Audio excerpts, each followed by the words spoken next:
Salut à tous, j'espère que vous allez bien. On se retrouve pour le podcast Libre Serein. On a un plan d'action aujourd'hui efficace, je l'espère, pour mettre de côté 50 000 euros.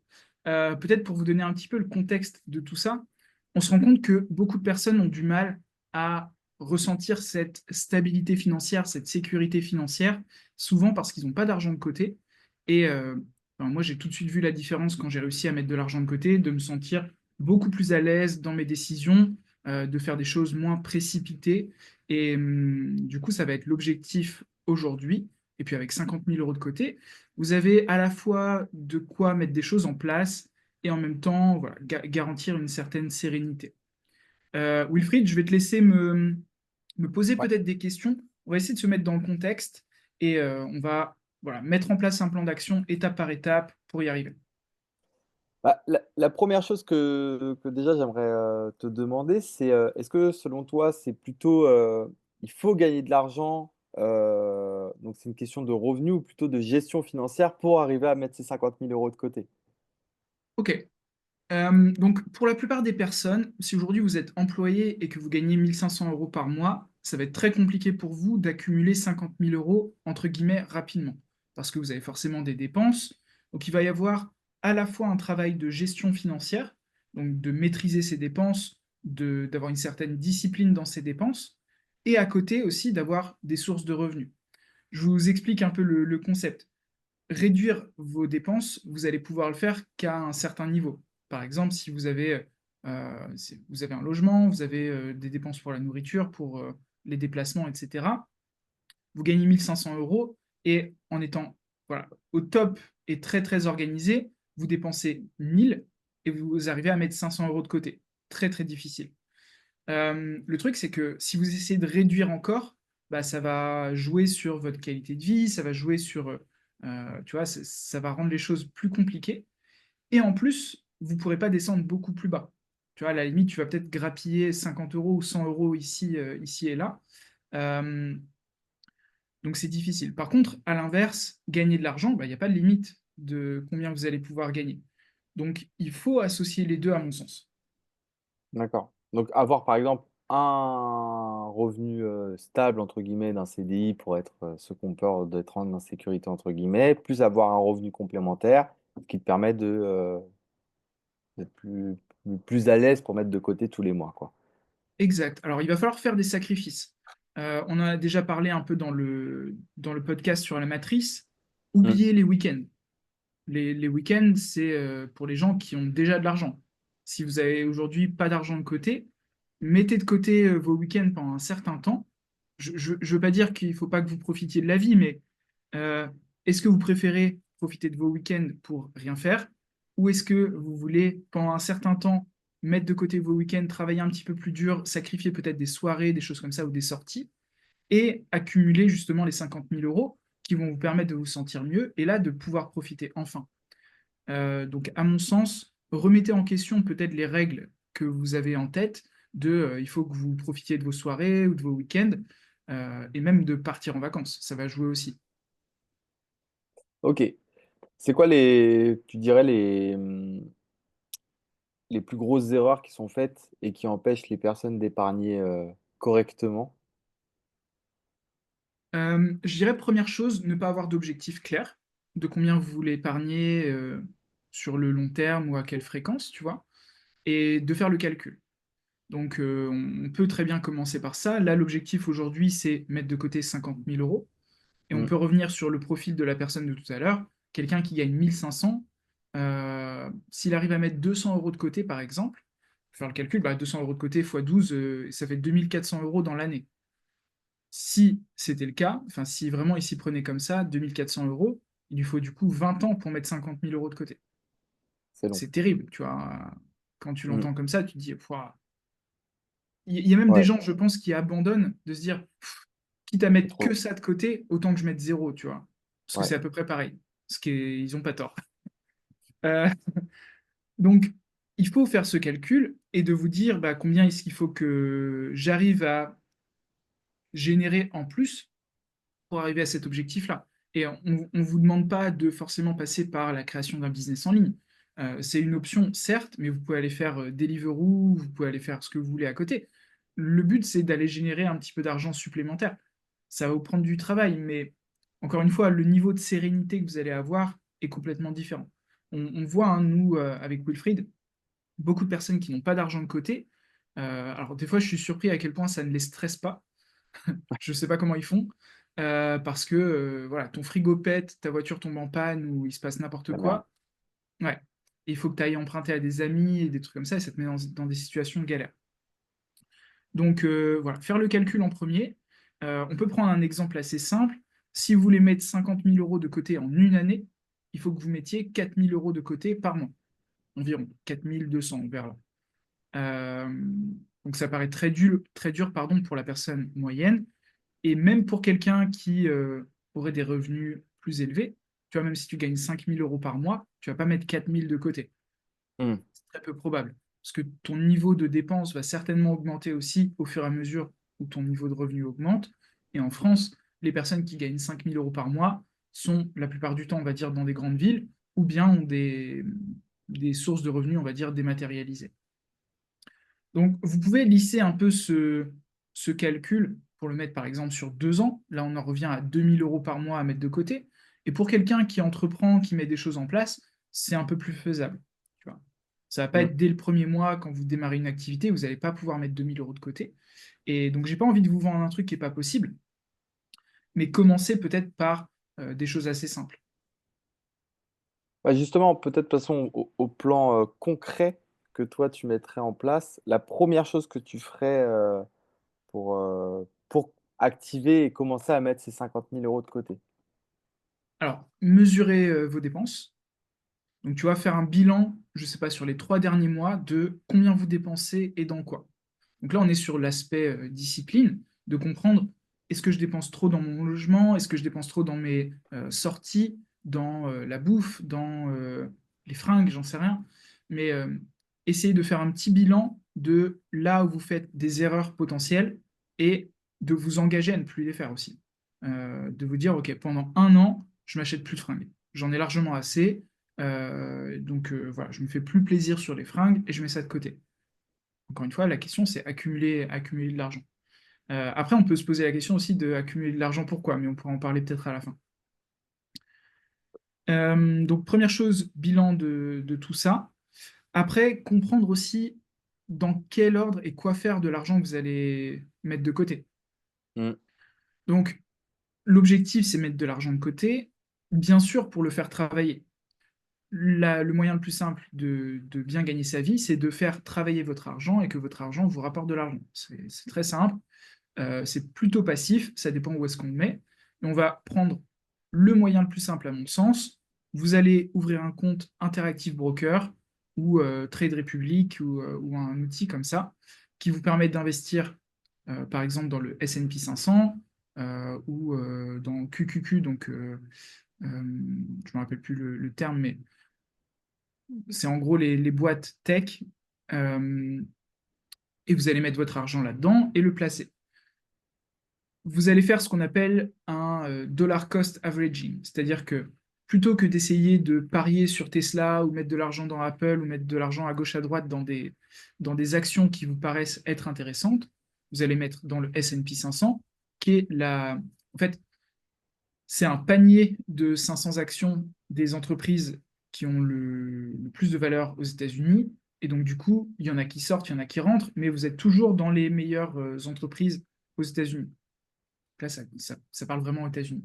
En France, ce serait l'équivalent du CAC 40. Hmm. Euh, L'intérêt, c'est que vous allez mettre du coup chaque mois un montant, et le but, c'est de ne pas regarder. Donc tu dis, OK, tous les mois, je mets 300 euros, je mets 500 euros, je mets 1000 euros, et ça part tous les mois de ton compte directement vers un Interactive Broker, et après, tu mets de Interactive Broker sur le S&P 500. Tu peux le faire toutes les semaines si tu veux avoir aussi cette habitude, ou tu le fais une fois par mois.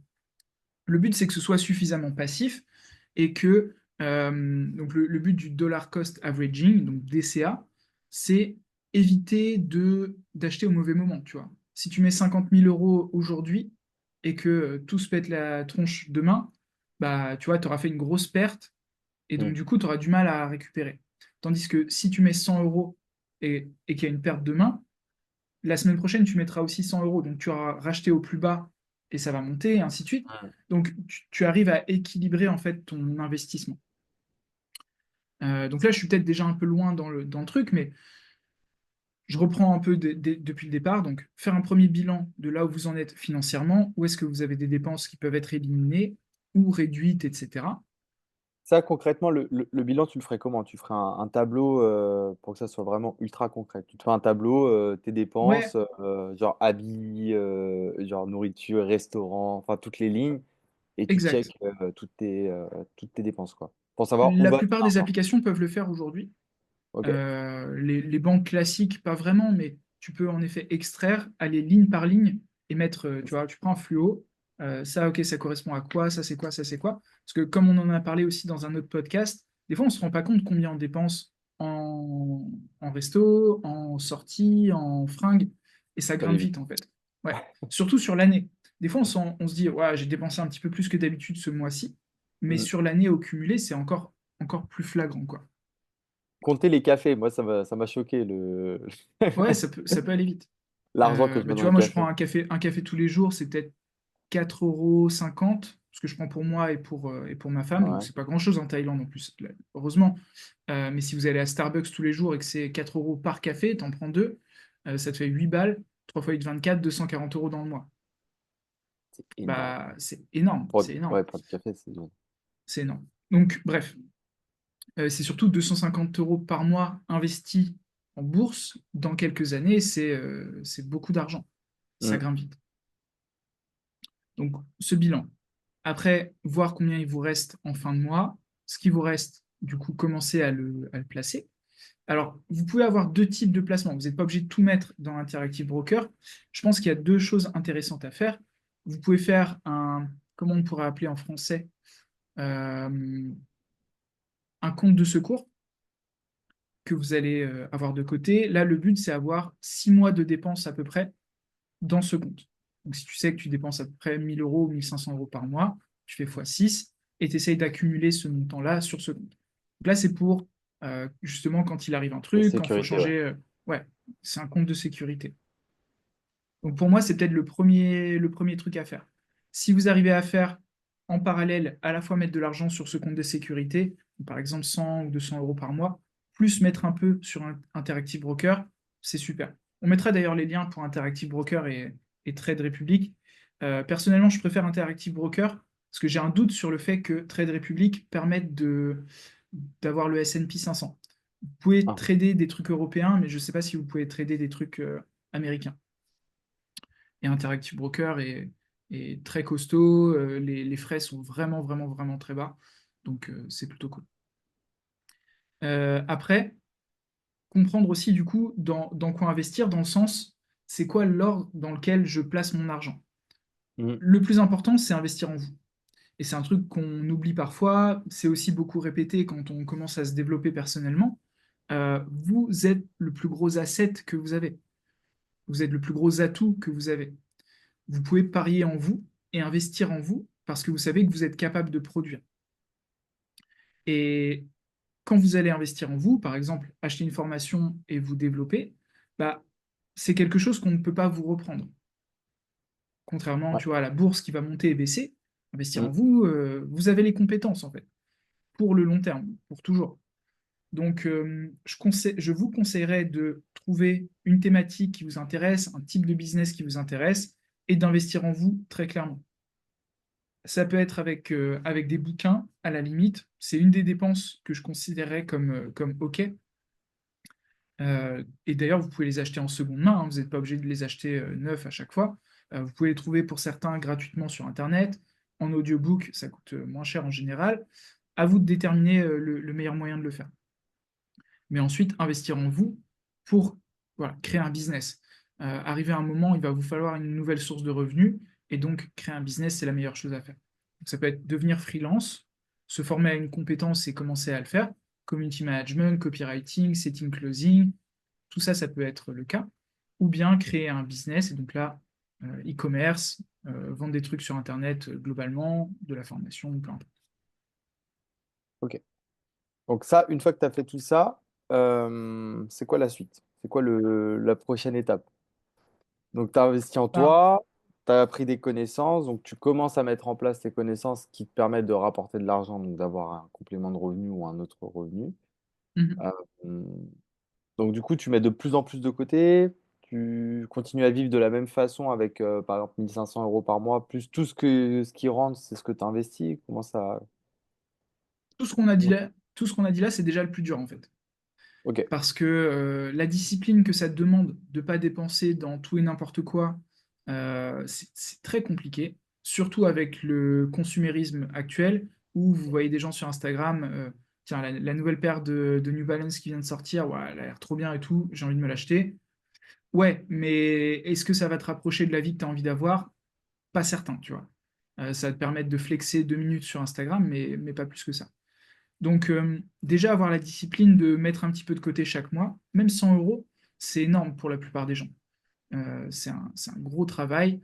Et on peut en revenir aussi à un truc qu'on a dit dans d'autres podcasts, avoir une clarté sur vers quoi vous voulez aller, notamment pourquoi est-ce que vous accumulez 50 000 euros, par exemple. Ça va vous aider à vous dire tous les jours, OK, je mets de côté, quoi.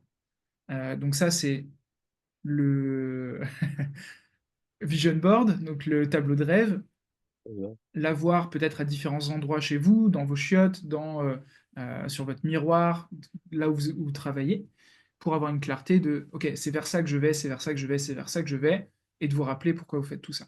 Ça peut être faire un changement de vie, partir à l'étranger, vous installer et vous sentir tranquille, quoi. Ça peut être aussi acheter une maison, tu vois, avoir un down payment, le premier paiement pour votre maison, avec 50 000 euros, c'est faisable, tu vois. Euh, Ça vous engage à faire un prêt, mais voilà. Je voulais juste faire une parenthèse sur ce qu'on a dit par rapport à l'investissement. Une des problématiques aussi, c'est la poudre aux yeux que peuvent donner certains types d'investissements.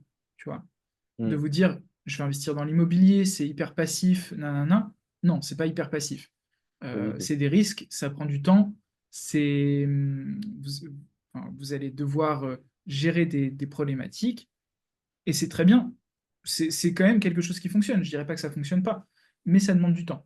Notamment si vous voulez investir dans quelque chose qui va être rentable, qui va vous permettre d'avoir du cash flow, bah, il faut que vous investissiez dans une bouse, que vous allez remonter, vous allez casser les murs, vous allez changer peut-être des choses, investir dans de la déco, etc.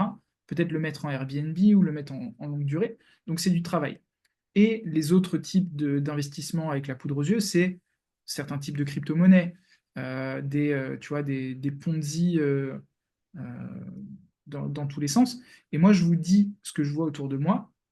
Les personnes qui sont multimillionnaires que je vois autour de moi, pour 90% de leurs investissements, 80 peut-être, c'est S&P 500 et c'est du truc hyper basique, sans prise de tête. Ils ne cherchent pas à devenir riches rapidement, ils cherchent à devenir riches, le rester de manière sûre et pour toujours, Ouais. ce qui est complètement différent.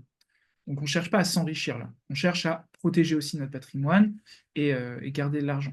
Et une fois que vous avez 50 000, là vous pourrez peut-être prendre un petit peu plus de risques avec l'argent supplémentaire, en le mettant un petit peu en crypto, en le mettant un petit peu dans l'IMO. Voilà, là vous pouvez euh, risquer un petit peu plus. Bien que je vous conseillerais de même pas le faire. Tu vois, tant que tu n'as pas un Peut-être, million de côté, ça sert à rien. peut-être, toi, du coup, tu conseillerais plutôt la partie, comme tu nous disais, donc S&P 500, tout ce qui est bourse, toutes les actions en bourse, etc. C'est quand même plus simple et ça demande quand même moins d'efforts que, par exemple, tu nous as parlé d'immobilier. Immobilier, en vrai, c'est un vrai taf. En plus de ton taf, enfin, le fait de chercher le bien, de rénover le bien, de faire C'est toutes les ça. banques, enfin, c'est un taf énorme Et que... le temps de faire le prêt, il y a 6 mois après avec le notaire, nanana. Tout ce temps-là, vous pourriez le passer à accumuler justement de l'argent en étant actif, en étant freelance, en faisant des choses. Hmm. Et du coup, cet argent, le mettre plutôt donc sur la partie bourse, qui est quand même plus simple à mettre en place, j'ai l'impression. Un peu plus Un passif, clic. un clic. Ouais. Donc, à un clic. C'est Ok. vraiment plus simple. Ouais. Ouais, ça prend, allez, 5 minutes par semaine, tu vois. Donc l'idée, c'est que tu peux même mettre un... Là, tout à l'heure, tu disais de ne pas regarder un peu le prix du marché pour acheter, par exemple. Donc, ça serait de mettre peut-être un virement même automatique en place tous les mois, un Bien truc sûr, que tu vois plus, et ça part tous les mois et que tu laisses c'est faire. exactement ce qu'il faut faire.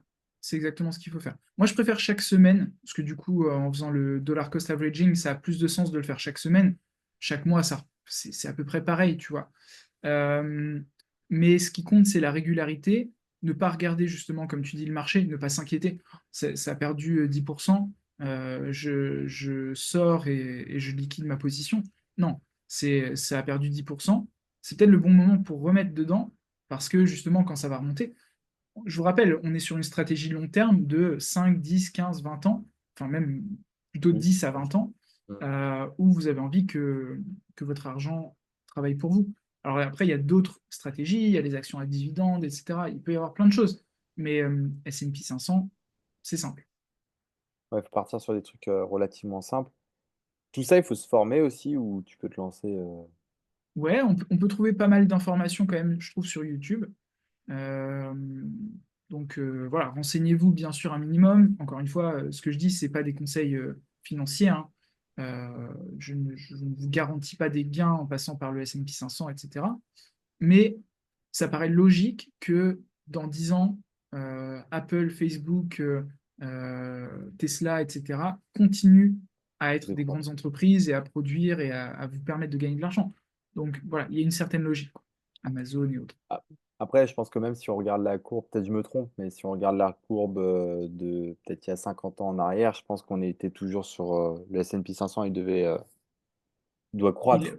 Ouais. il a monté globalement à peu près tous les ans. Il y a des moments où ça descend, bien sûr, mais c'est des moments où il y a des crises. Et les gens qui investissent justement dans les moments de crise, qui ont encore de l'argent, qui ont la discipline de le faire, sont les personnes qui accumulent justement sur le long terme. Et ouais, non, c'est mieux. Donc ça veut dire que cet argent que tu fais, que ce soit en immobilier, que ce soit en bourse, que ce soit, enfin, tout ce que tu vas mettre en parallèle, t'en fais quoi après? Tu le sors, tu le remets de côté sur tes comptes, ou non, tu le refais travailler pour toi pour gagner encore plus, pour mettre ces 50 000 € de côté, parce que notre base, c'est de mettre les 50 000 €. Mhm. Euh, donc toi, tu dis quand tu génères plus d'argent venant d'un side business, par exemple, Bah, qu'est-ce que par tu en exemple, fais? là, si tu mets de l'argent en bourse, l'argent en bourse, l'idée, c'est, enfin, je présume que c'est d'avoir des revenus, enfin, ton argent travaille pour toi, donc ça va te générer de l'argent. Donc, fin de Ouais. l'année, admettons, tu peux te verser X euros. Cet argent, est-ce que tu le Ah réintègres en non. bourse ou est-ce que tu le sors et tu le mets sur tes comptes? Non, bah déjà, en fait, tant que tu n'as pas liquidé ta position, tu n'as pas fait de gain. Donc, en fait, ton portefeuille augmente, augmente, augmente, mais tu ne te verses pas des dividendes venant de ton portefeuille. Par contre, certaines entreprises, quand on investit, par exemple, je sais pas, dans le CAC 40, certaines entreprises donnent des dividendes. Tu vois, moi, je sais pas, j'ai des dividendes de Air Liquide ou j'ai des dividendes de Sodexo, je crois, ou enfin des trucs comme ça, qui versent des dividendes. Mais bah, ça représente pas grand-chose parce que j'ai pas investi énormément dedans. Mais l'argent qu'elle me verse, bien sûr, je vais le remettre en bourse. Aucun intérêt que je le sorte pour 10 euros, 15 euros, 20 euros, tu vois. Hmm. Le but, c'est de le faire travailler, donc je vais le remettre dans ces mêmes entreprises. Euh, Après, ce qu'il faut comprendre aussi, c'est l'équilibre à avoir dans qu'est-ce qui a le plus de levier et de potentiel. Hmm. Si vous démarrez un business et que vous voyez que le business peut fonctionner, vous allez beaucoup plus facilement faire x10 sur votre argent en le mettant en publicité, par exemple, qu'en le mettant dans la bourse. Parce que quand je dis x10, ce qu'il faut prendre en compte dans la création d'une entreprise, il y a à la fois le revenu de l'entreprise, le bénéfice de l'entreprise, et le multiplicateur que vous allez pouvoir mettre en place le jour où vous allez vouloir la revendre. Donc si votre entreprise fait 100 000 euros par an, peut-être que vous pouvez la revendre pour 200, 300, 400 000. Et donc du coup, l'argent que vous avez investi au départ a un effet multiplicateur aussi. Donc des fois, ça vaut le coup, surtout si vous avez un business en ligne ou un petit business sur le côté, de réinvestir dans ce business-là aussi. Plutôt que de sortir l'argent pour aller le mettre en bourse, des fois, il y a un meilleur multiplicateur à l'investir dans votre entreprise. Ok. Et comment tu jauges ça, les Très choix? difficile. Hmm. C'est très difficile. Après, ça peut être arbitraire de se dire, OK, je garde tout le temps 60-70% par exemple qui est réinvesti dans l'entreprise et je sors 30% qui est investi en bourse, tu vois. Après, en fonction de l'endroit où vous habitez aussi, il y a des, il y a des intérêts à ne pas sortir l'argent, par exemple, ou de le sortir uniquement en dividende ou plus tard pour ne pas être taxé ou être taxé au minimum. Donc, je pense que c'est un élément sur lequel il faut faire attention. À mon sens, déjà, partir de France, c'est un bon investissement, globalement. Aller dans un endroit où c'est plus laxiste en termes de taxes, c'est forcément un bon investissement en vous. Ça coûte de l'argent de déménager et de faire tout ça, mais ça vaut le coup, Et comme on disait en l'autre fois général. aussi, comme on disait l'autre fois, pour faire un écart financier, ça peut être intéressant. Si tu vas vivre dans un pays où le coût de la vie est beaucoup moins cher, et même si tu gagnes 1500 euros, il y a des pays, bah, tu peux mettre les 500 euros que tu disais de côté en Exact. vivant correctement avec 1000 euros, tu vois. Tout à fait. C'est plus facile de le faire dans pas mal de pays autres que la France. Ouais. 1500 euros en France Surtout aujourd'hui, tu Paris, peux. quoi. Ouais, ouais, c'est Ouais. Donc, possible. on peut revenir peut-être au truc de base de la personne Hmm. qui est employée, tu vois. Ouais, Qu'est-ce que vous pouvez faire pour améliorer aussi tout ça? Peut-être commencer à travailler depuis la maison, qui vous laisse peut-être un petit peu plus de temps pour travailler sur un business à côté, si vos patrons sont pas trop sur votre dos. Demander une augmentation, ça peut être un bon moyen d'aller chercher quelques dizaines, centaines d'euros en plus chaque mois. Parce que c'est pareil, ça s'accumule, hein, 100 euros en plus par mois, ça fait 1200 euros dans l'année. Bah, c'est ça de plus qui part en bourse. Et d'ici quelques années, bah, c'est 2000, c'est 3000, ça va s'accumuler. Donc, je pense qu'on peut faire ça. Je m'étais pris quelques notes supplémentaires. Euh, alors après, là, c'est du... Tu vois, je vais parler rapidement des side hustles, donc les petits business qu'on peut avoir à côté. ouais, Il y en a c'est certains intéressant. là qui sont intéressants. Donc, on a parlé de certaines compétences qu'on peut faire en freelance, donc copywriting, setting, closing, etc. Ça, c'est super. Deuxième chose que vous pouvez faire, c'est euh, certains services. Bon, ça reste du freelance, mais créer un site web ou d'autres choses similaires. Faire de la revente sur eBay, sur Amazon ou sur Facebook Marketplace. Donc là, Ok. moi, j'en ai fait quand j'étais en France, ce qu'on appelle de l'arbitrage.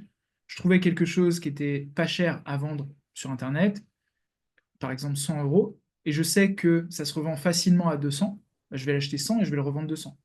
La problématique avec ça, c'est que ça demande du temps quand même. Parce que Hmm. bah voilà, il faut peut-être se déplacer, faut peut-être faire des choses.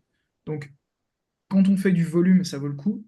Quand on en fait un de temps en temps, bon, ça permet peut-être de gagner 100 euros à gauche à droite. Dans tous les cas, c'est intéressant. Là, ils mettent d'autres choses, tutoring, consulting ou coaching dans votre expertise.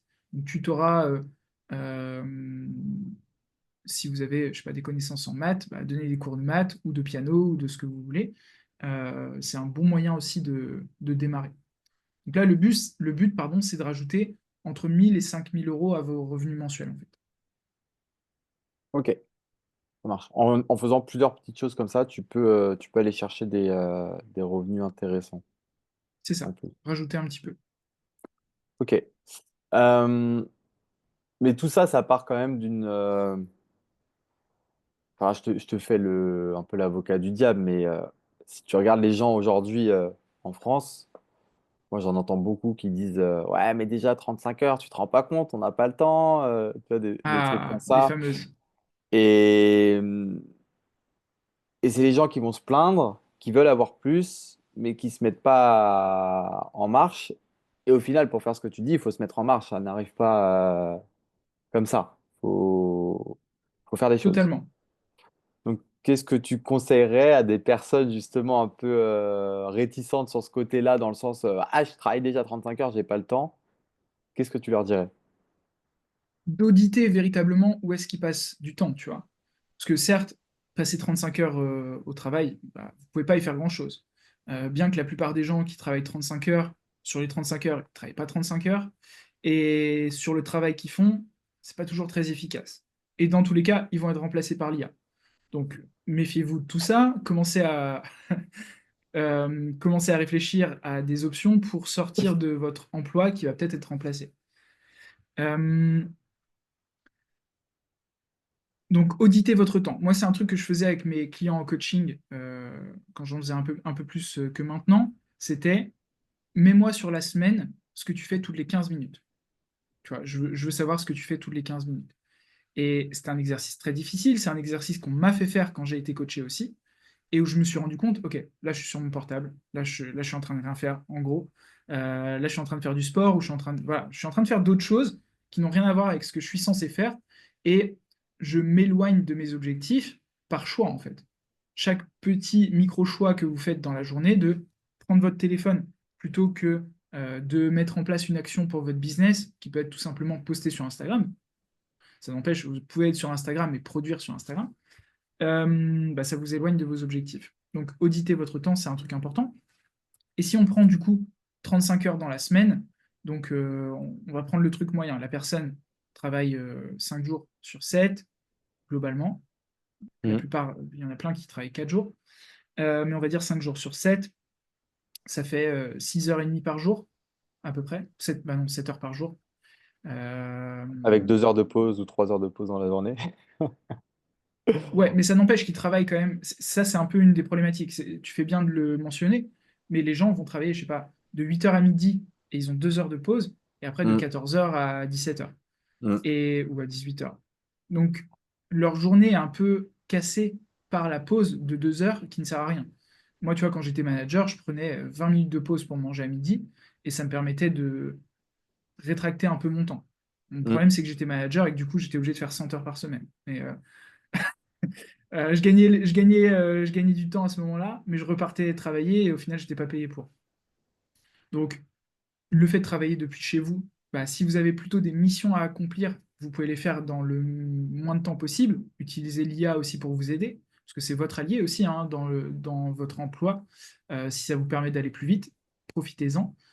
Et sinon, sur les 2 heures de temps que vous avez à midi, bah, formez-vous, regardez une vidéo de formation. On a beaucoup d'élèves, nous, on fait un de nos coachings le mercredi à midi, donc demain par exemple à midi, où on passe 1 heure à faire du jeu de rôle de setting closing, et du coup, ça leur permet de monter en compétences. Et ils préfèrent passer ce temps-là à se former plutôt que voilà, tu es avec ton sandwich et tu regardes Insta, quoi. C'est Mm. une question de choix. Après, le temps que vous allez avoir après le travail, bah, il faut aussi l'auditer. La plupart des gens vont rentrer, je sais pas, à 18h. J'espère pour vous que vous n'avez pas du temps de trajet. Mais si vous n'en avez pas, bah, arrivé à 18h, vous faites quoi? Est-ce que vous allez faire du sport? Est-ce que vous vous posez devant la télé? Est-ce que, tu vois, la question, elle vient là, quoi. Donc, En vrai, là tu as dit un truc où moi, limite, je me dis, j'espère pour eux qu'ils ont du temps de trajet. Je vais te dire pourquoi cette réflexion-là. Parce que je pense que le temps de trajet, tu te fais tellement yesh que c'est vraiment le moment où tu peux te dire, OK, je prends mon portable et je me forme justement sur quelque chose et au ouais, moins le trajet passe vite, tu vois. Que quand e-book, tu vidéo YouTube. que quand tu arrives chez toi, généralement, c'est là où les gens, ils arrivent chez eux, du coup, ça coupe et ils ont plus le côté flemme. Flemme, il y a la télé, il y a machin, bidule. Bon, après, juste le temps de trajet, il faut se dire, OK, bah, je me mets dans. Enfin, c'est pareil, il faut pas avoir la flemme de se dire, bon, bah, là, je retravaille, je fais travailler mon cerveau de nouveau. Mais je pense que le temps de trajet, moi, je l'utilisais comme ça, mon temps de trajet. J'avais 1 heure et demie de trajet en train quand j'habitais vers Paris, quand j'étais plus jeune. Et putain, c'était génial. Parce que tu es là, Faut le mettre à profit, ouais. ouais, tu le mets à profit. Mais bon, après, tu peux regarder aussi des conneries sur les réseaux. C'est C'est un ça, choix. question de choix. Question de choix. Donc, c'est encore une fois une discipline qu'il faut avoir. Et après, comprendre aussi qui regarder. Écouter ce podcast, ça vous aide à avancer. Il y en a certainement d'autres qui vous aideront, mais voilà, trouvez les endroits où vous allez avoir de la valeur et vous apprenez des petites choses au fur et à mesure et qui vous permettent d'avancer dans le bon sens, quoi. Mais après, deuxième chose dont on peut parler, c'est les week-ends. Et si vous avez vos week-ends, bah, c'est énormément de temps que vous pouvez passer à produire. Et la plupart des gens se reposent le week-end. Soyons sérieux, si vous travaillez 35 heures par semaine, vous n'avez pas besoin de vous reposer plus que ça le week-end. Du moment que vous dormez la nuit, je pense que ça va, tu vois. Euh, donc, Ouais, mais arriver le Léo, week-end, tu comprends, je peux pas profiter de ma famille, je peux pas profiter de mes amis, j'ai besoin de déconnecter. ouais, Je eh te ben, fais les dites à réponses vos que... amis, écoute, je suis pauvre, j'en ai marre d'être pauvre, et il est temps que je fasse quelque chose de mes week-ends de productif. Si toi aussi tu veux créer un business, on en parle et on le fait ensemble. Mais sinon, on va pas parler des 6 prochains mois ou de la prochaine année, quoi. C'est Remettez ça. en question vos priorités et tout ne doit pas être en rapport avec l'argent, mais cette sécurité que vous allez ressentir va vous permettre de vous sentir à l'aise pour justement aller passer du temps avec vos amis, aller faire des choses euh, sans vous dire ouah, je suis pris à la gorge et tout ce temps que je suis en train de perdre, il pourrait être productif et ça pourrait me rapprocher de mes objectifs et ça fait 8 ans que j'ai envie de faire ça et je peux toujours pas le faire. Euh, Et, c'est ça le plus terrible, c'est de vous rendre compte dans X temps que vous auriez pu faire des choses et avoir la vie que vous aviez envie, et que finalement vous l'avez mis de côté pour des week-ends où vous allez picoler et ne rien faire de vos journées, quoi. au-delà de ça, en vrai, si on est honnête avec nous-mêmes, c'est que quand tu fais des week-ends comme ça et tout ça, donc c'est un peu le plaisir immédiat, donc c'est très bien, sauf que sur le long terme, bah, ça paye pas. Et surtout que si t'as pas d'argent, bah, au final, tu passes même pas des moments de qualité avec tes amis et tout, parce que tu es en mode, bon, c'est bien, mais tu as toujours cette petite voix qui te rappelle pendant ton week-end de te dire, putain, mais là, je peux pas faire ça, ou on me demande d'aller acheter une bouteille d'alcool, bah, ça me fait chier parce que ça refait un trou dans mon budget, tu vois. Mm. Que si tu as une vision plus long terme à te dire, bon, bah, en fait, je passe mes plaisirs immédiats et bah, peut-être au lieu d'aller passer 5 heures durant chez mes amis à picoler et tout ça, bah, j'en travaille 3 et après les 2 dernières, bah, au pire, je les rejoins. Et tu vois, tu peux aussi segmenter ton temps, je pense. Ouais. Et, euh, et là, au moins, ça te permet de passer du temps de qualité. Tu as fait quelque chose de productif aussi. Parler. Oui, bien sûr, bien sûr. Non, mais j'allais dire, dans tous les cas, arrêtez aussi les habitudes nocives, tu vois. Hmm, L'alcool, c'est pas votre ami, quoi. Ça coûte cher, ça fait ouais. que vous avez en fait, vous allez prendre des mauvaises décisions dans plein de domaines, mais vous allez manger une pizza plutôt que manger clean. Le lendemain matin, vous avez la tête dans le cul, donc vous allez passer 3 heures à récupérer plutôt que produire. Et vous prenez du retard en fait sur les gens comme moi ou comme Wilfried qui avançons vers nos objectifs, quoi. Et ce retard que vous accumulez, bah, sur le long terme, vous pourrez pas le rattraper en fait. Ça va trop vite. Et on peut considérer, tu vois, moi j'ai 33 ans, je considérais que ma vingtaine, j'en ai pas profité énormément, tu vois. Euh, mais je suis assez OK avec ça parce que je suis dans une position où si j'avais pas fait ces sacrifices-là, je ne pourrais pas être maintenant. Et étant donné comment dire, euh, comment j'ai grandi, etc., enfin, tu vois, la famille que j'ai et autres, je pourrais pas être dans une situation comme je suis maintenant si j'avais eu une vie normale, tu vois. Mais peut-être peut-être moi, je ressemble plus aux personnes qu'on parle, pour le coup. Donc, je pense que je peux faire plus un ratio sur ça. C'est que moi, pour le coup, je vivais que par plaisir immédiat. Donc je dépensais, je dépensais, je dépensais, je dépensais, je dépensais. Que je gagnais, tu gagnes 1500 ou 10 000, c'est pareil, tu vois, c'est genre plaisir immédiat, tu dépenses. Sauf que moi, il n'y a pas longtemps, je me suis rendu compte, bah, quand tu es dans la merde, après, bah, c'est chiant. Et comme tu dis, sur la vision long terme, de dire, OK, aujourd'hui, j'ai de l'énergie pour faire ça. Mais quand tu te projettes à 40, 50 ans, tu te dis, bah, est-ce que j'aurai la même énergie? Est-ce que j'aurai la même envie? Et après, c'est surtout de voir des, euh, des personnes plus âgées, mes grands-parents, des autres grands-parents et tout ça, où je me dis, ils sont en galère financière, C'est et terrible, sauf hein. que tu n'as plus d'énergie. Et ouais, enfin, je sais que j'en connais qui volent, qui, tu vois, enfin, ils sont dans une dynamique où ils ont tellement pas les moyens, ils ont même pas les moyens de se nourrir. Donc, Mm. mais moi, j'ai pas envie de vivre ça. Donc, du coup, à force, ça me fait réfléchir. Et il y a plusieurs points, je trouve, qu'il faut mettre en place. Donc, tout ce dont tu as parlé aujourd'hui, pour mettre justement ces 50 000 € de côté, donc c'est de passer à l'action au bout d'un moment sur bah, te former, aussi faire des choix. Comme tu dis, moi je l'ai fait il n'y a pas si longtemps que ça, le bilan. Je le travaille avec un pote qui est dans ce domaine-là, le côté financier. On a fait mon bilan et je me suis rendu compte de mes dépenses et où je dépensais. Et c'est la folie. Et je me suis dit, waouh, putain, mais je pensais pas dépenser autant dans ces choses-là, d'où les cafés où je me suis rendu compte, j'ai dit, mais Mm. c'est n'importe quoi. Et après, comme tu dis, avoir une vision claire, ça, je pense que c'est hyper important aussi. Et au bout d'un moment, il faut juste ouais, avoir une vision long terme, je pense, et avoir un vrai pourquoi, et ne pas se trouver d'excuses. Parce que moi, je sais que je me trouvais beaucoup d'excuses avant. oui, mais là, c'est pour ci, oui, mais là, c'est pour ça. Mais en fait, au bout d'un moment, juste tais-toi, sois honnête avec toi-même et dis-toi, bon, bah, en fait, non, là, je vais juste être dans la merde. Et moi, je sais que j'ai été dans la merde une fois où je me suis pris une grosse claque et je me suis dit, voilà, comment je fais? Ça m'a fait peur. Et du coup, ça m'a remis les idées en place à me dire, moi, je vais vraiment faire attention et je vais aller dans le bon sens, tu vois. Et je mets en place tout ce que tu dis. Mais n'attendez pas d'être dans la merde, tu vois. Enfin, moi, c'est ça que je dirais, c'est... Non, ça peut être comme tu l'as vécu, ça peut être une claque qui te fait changer aussi, hein. Ouais. Et si c'est nécessaire, c'est nécessaire. Il y a des gens qui ont besoin d'avoir un déclic comme ça. Mais là, tu as dit des trucs super importants.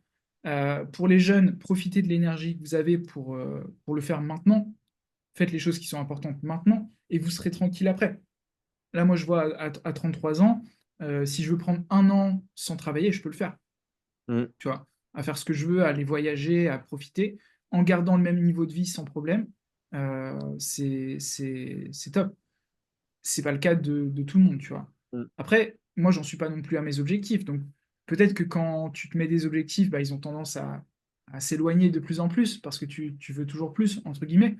Mais c'est aussi le fait de poursuivre des choses qui sont importantes pour nous qui font qu'on s'épanouit, tu vois. Euh, là, ce dont tu parlais avec les personnes plus âgées, bah, en effet, quand tu as moins d'énergie, euh, moi, la problématique que je vois, c'est aussi le confort, en fait. ouais, Tu vois, ouais, des c'est ça. personnes qui ont 40, 50, 60 ans, qui sont là, elles ont l'habitude de faire leur petite sieste. euh, Après le travail, elles vont, voilà, le petit apéro, les trucs comme ça. C'est des habitudes qu'elles ont qui vont être difficiles à éliminer et elles sont dans un confort où elles se disent, bon, de toute façon, ça va, jusqu'à ce que ça aille pas, en fait. Mm, Et notamment, c'est le passage pour beaucoup à la retraite, où tu te dis, OK, je gagnais tant, là maintenant, je gagne 1 200 € par mois, 900 € par mois pour ouais, certains, ce que je veux dire, même moi, et ouais. ils sont là, waouh, je ne l'avais pas vu venir, et 900 € par mois, bah, vous survivez pas, en fait. Mm, Là, c'est en France, pour vivre correctement, il faut que vous gagniez au moins 1 500 €, peu importe où vous êtes, en fait, juste pour survivre. ouais. Donc, ouais, tout ça n'est pas si simple, mais avoir de l'argent de côté, se sentir un petit peu en sécurité, c'est vraiment important et ça vaut le coup Pour moi, ça, c'est la de vraie s'y intéresser. sécurité, hein. Tu sais, souvent, on parle de l'emploi, sécurité de l'emploi et tout ça, mais tu peux avoir un emploi si tu dépenses tous tes sous. En vrai, tu n'as aucune sécurité. Le gars, moi, ça m'est arrivé en CDI, on m'a dit ciao du jour au lendemain. Je me Hmm. suis sorti comme aux États-Unis, on m'a donné un carton dans les mains, on m'a dit c'est fini pour toi, tu vois. Et bah, quand t'as rien, derrière, tu te dis, bah merde, là, je suis vraiment dans la merde. Donc en vrai, on parle tout le temps de sécurité de l'emploi, mais mettez ça de côté. Comme tu parlais tout à l'heure, l'IA peut remplacer rapidement vos jobs. Sécurisez-vous plus au niveau. Ah, je suis dans le noir. Léo, je suis dans le noir. Ouais, Sécurisez-vous. je te vois. Tu me vois? Tu vois, les problèmes peuvent arriver, on s'y attend pas. Bah, elle a bugué, voilà. Sécurisez-vous plus. Ouais, c'est bon. Sécurisez-vous plus au niveau financier. Ça donne un vrai confort et une vraie détente. Et vous pourrez dormir sur vos deux oreilles la nuit. Et comme tu dis, je pense que le fonds de sécurité, il faut vraiment l'avoir. Ça, c'est. Hmm. Je comprends pas qu'on ne l'ait pas de base, tu vois. On devrait nous l'apprendre à l'école. Mettez un fonds de On devrait sécurité. l'apprendre à l'école, Ouais. complètement. Mais c'est pas facile. Et la plupart des gens qui vont à l'école, leurs parents n'ont pas de fonds de sécurité. Hum, Et tu vois, c'est un peu aussi la reproduction des erreurs que font les gens avant nous. Euh, Tant qu'on n'est pas adulte nous-mêmes, on ne se rend pas compte que nos parents faisaient de la merde, en fait. Tu vois? ouais, c'est Tu ça. te Ouais. dis, mais à quel moment t'as pas mis de l'argent de côté? Comment ça se fait que tu t'es pas propriétaire de ta maison? Enfin, quand tu grandis, tu vois pas les trucs comme ça, tu vois. Et tu te Hum. dis, toi tu arrives à 25, 30 ans, tu dis, oula, je suis en train de répéter exactement les mêmes erreurs que mes parents avant moi. Il est peut-être temps que je fasse quelque chose, quoi. Et je Peut-être la reviens juste chose. sur un truc. Ouais, je te dirai après, moi aussi. Ouais. Euh, Tu disais la sécurité, donc il y a certes la sécurité financière, mais la sécurité d'avoir des compétences, c'est aussi extrêmement important. Je fais un petit plug pour le setting closing. Si vous voulez vous former avec l'Institut, je mettrai un lien. Il y aura toujours un lien de toute façon en description. Mais avoir une compétence qui ne peut pas être disruptée, notamment la vente au téléphone, c'est important, tu vois. Il y aura toujours Mm. besoin d'un humain qui fera cette mise en relation, qui va expliquer le programme, etc. Et ça, c'est le rôle d'un closer. Le setting peut avoir des éléments qui vont être disruptés, mais ça n'empêche qu'il faudra quand même un filtre humain. Et se former à ces compétences ou à d'autres, c'est un bon moyen de voir venir l'avenir en se disant, bah, dans tous les cas, je peux retrouver autre chose. Complètement. Complètement. Investissez sur vous, du coup. Ouais, priorité, hein. On entend partout. Moi, j'allais dire, au niveau, tu parlais des parents, c'est vrai. Moi, tu vois, j'avais des parents dépensiers. Et du coup, bah, j'ai pris un peu ce chemin-là. Mais bon, il y a quelqu'un dans ma famille, donc ma sœur, qui est un peu hors de ce temps-là. Et au contraire, c'est celle qui économisait le moindre sou. Et aujourd'hui, c'est celle qui s'en sort le mieux financièrement dans toute ma famille. Et la chance peut-être qu'on a aujourd'hui, c'est d'avoir les réseaux sociaux au final pour justement rencontrer des gens bah, comme toi ou comme il y en a plein d'autres qui, euh, qui montrent comment faire et quoi faire, tu vois. Donc je pense que les jeunes aussi, ils peuvent regarder des débilités pour se divertir, mais ils ont aussi la chance de côtoyer peut-être des gens, soit de leur âge ou un peu plus vieux, sur lesquels ils peuvent se pencher et apprendre à faire les bons choix et les bonnes choses. Carrément. C'était pas possible pour nous, en fait. C'est ça aussi qu'il faut vous dire, Ouais. c'est que il y a 15 ans, il y avait pas YouTube, il y avait pas, enfin voilà. Mm. Vous pouviez pas voir ce que font les autres, ce qu'ils mettent en place, à quelle vitesse, à quelle fréquence. Et moi, je vois quand même des grosses différences, tu vois, dans les personnes que j'ai coachées aussi, dans la mise en place des actions. Donc, encore une fois, votre niveau d'énergie va jouer dans ce que vous allez mettre en place. Et je vois des personnes avec qui enfin, que j'ai coachées. Il y en a, je leur dis, ouais, du coup, il faut que tu fasses ci, il faut que tu fasses ça. 2 heures après, c'est fait.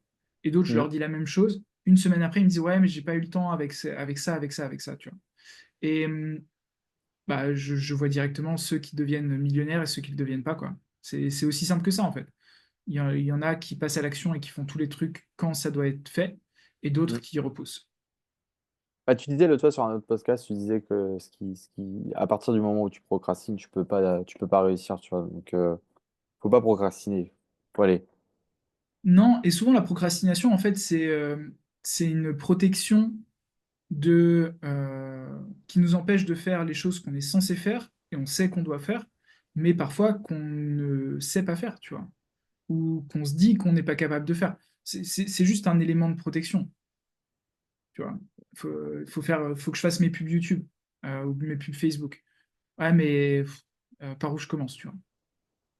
Du coup, il vaut mieux que j'aille sur Instagram.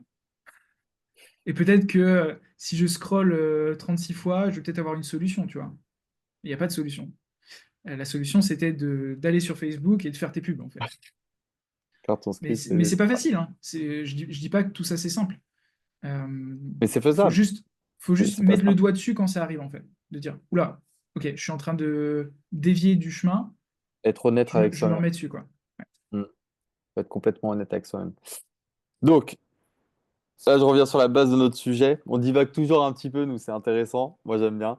Mais donc, 50 000 € de côté, est-ce que tu peux nous faire un résumé de concrètement les actions à mettre en place? Là, aujourd'hui, quelqu'un qui se dit, qui a zéro sur ses comptes, entre guillemets, qui gagne un salaire et qui se dit, OK, il faut que je mette 50 Ouais. 000 € de côté sur pas les prochains mois, mais peut-être les 2 prochaines années ou la prochaine année, si je me chauffe.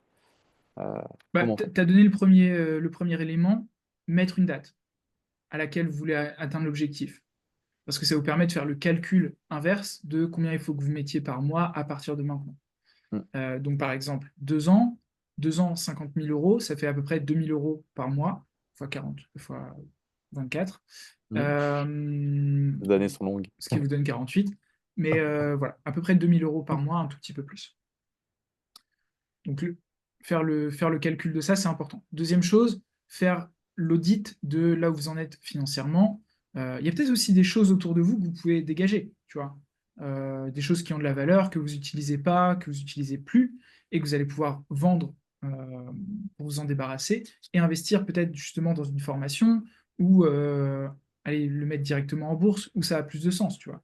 Moi, j'ai des dizaines et des dizaines de paires de Jordan en France de chaussures qui ont énormément de valeur et bah, qui sont bloquées là-bas, tu vois. Parce que j'ai pas réussi Burn. à m'en débarrasser avant de partir.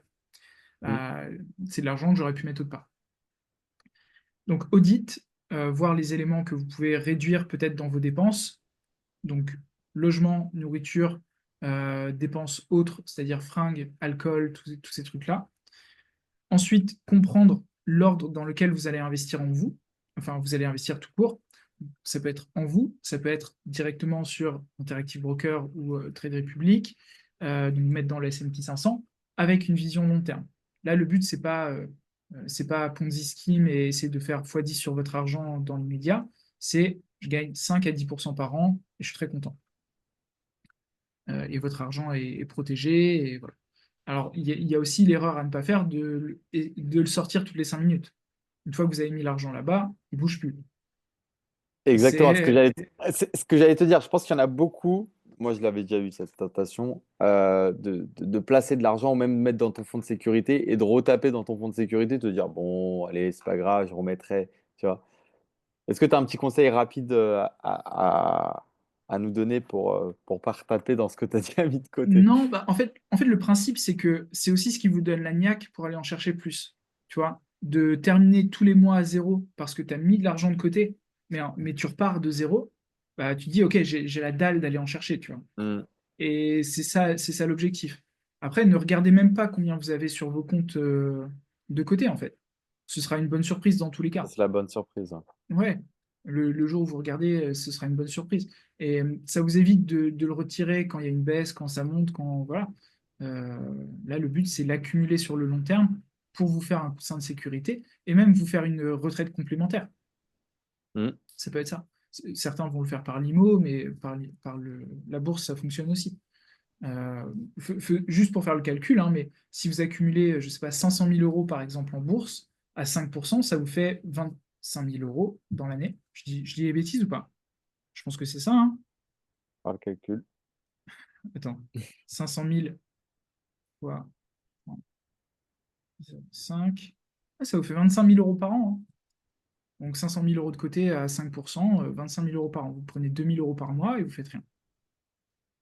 Ça, c'est beau. Donc, ouais. Là, on parlait de 50 000, mais aller accumuler 500 000, c'est l'objectif final, quoi. Hmm, Et complètement. donc, du coup, l'étape suivante, c'est investir en vous pour avoir des compétences ou commencer à avoir des sources de revenus complémentaires qui peuvent être des jobs en freelance, des choses à acheter et revendre sur eBay ou sur Vinted ou sur Le Bon Coin, euh, ou créer carrément un business qui va prendre en valeur et que vous pourrez revendre arrivé à un moment. Là, c'est plus votre choix en fonction de vos compétences et, euh, et tout ça, quoi. On ne se rend pas compte de toutes les petites choses qu'on peut mettre en place, même qui parfois pour nous n'ont pas de valeur, mais qui au final ont de la valeur et peuvent te rapporter. Même si c'est des ventes, là j'étais en train de penser aux livres. Moi je sais que j'ai une tonne de livres. Bah, même si tu vends ton livre 1 euro, mais tu en as 500, ou tu vois, tu as Bien 300 sûr. livres, bah, ça fait 300 euros, tu vois. Et encore 1 euro, c'est pas cher. Mais tu peux aller chercher vraiment enfin, ce qu'il faut, Et quoi. là, la problématique, c'est le temps par rapport Ça prend. au Ouais. gain. Tu vois. Si tu dois à chaque fois envoyer le livre, le mettre dans une pochette, nanana, pour 1 euro, enfin moi en tout cas, je le vois comme étant Non, un mais truc à sinon, pas faire. t'as les trucs alors c'est en France plutôt, mais je sais pas s'il doit en avoir un peu partout, mais tu sais, les trucs Easy Cash, les trucs où tu arrives, eux, ils te Hmm. le reprennent, donc tu ramènes tout ce que tu as ramené. Alors oui, peut-être Ouais, une vieille tu console, aurais pu revendre ça plus cher, mais est-ce que ton temps vaut le coup, tu vois? Donc en vrai, là, tu ramènes tout, ils te donnent un billet, et c'est toujours un billet de prix, et voilà, chacun est content, et au moins, ça t'évite que ça traîne chez toi, et si vraiment tu t'en pourquoi sers pas. plus et que tu as la flemme de, Ouais, bien sûr. Au moins ça va vite. ça va vite. Donc voilà, on a couvert un peu Le sujet, le sujet. J'espère que ça vous aidera. Dites-nous un petit peu où vous en êtes, si vous voulez, dans les commentaires. ouais. Est-ce que vous êtes déjà à 50 000 euros de côté? Pas encore. Euh, Tiens, je vais regarder le chiffre en France de combien les gens ont de côté en moyenne. Moi, je dirais pas beaucoup. Tu dirais pas beaucoup? Ouais. Combien les Français ont sur leur compte? Montant moyen d'un compte courant, 7 952. Là, du coup, c'est une moyenne. Donc, entre tous les gens qui ont zéro et les gens qui ont des millions. Ouais. C'est un peu moyen, tu vois. Le montant Mm. d'épargne moyen des Français, 2 345 euros par an. 200 euros par mois à peu près. Ouais, c'est ça. Euh, c'est pas énorme, quoi. C'est pas énorme. Et encore, c'est une moyenne. Donc ça veut C'est dire une que moyenne. les gros, les très très gros rattrapent vachement ceux qui n'ont pas de. Ouais, qui ont pas- non, c'est pas tant que ça. Et après, si vous voulez vous faire mal au cœur, le patrimoine médian des Français entre 30 et 39 ans, c'est 137 000 euros. Donc si vous n'y êtes pas, bah, Hmm. remettez peut-être des choses en question. C'est pas si. Tu vois, je suis pas tout à fait OK avec ces chiffres-là parce que j'ai pas l'impression que ça reflète vraiment la vérité, tu vois. Euh, je sais pas. Dites-le nous. Je- Dites-le nous en commentaire et on verra Intéressant de bien savoir. si ça Ça va représente, pas. en tout cas, les personnes qui nous regardent. Ouais, complètement. Top. Merci à tous en tout cas de nous suivre. Et puis on se retrouve demain pour un Podcast. un Ah, nouveau podcast. Ciao tout le monde. yes. Ciao.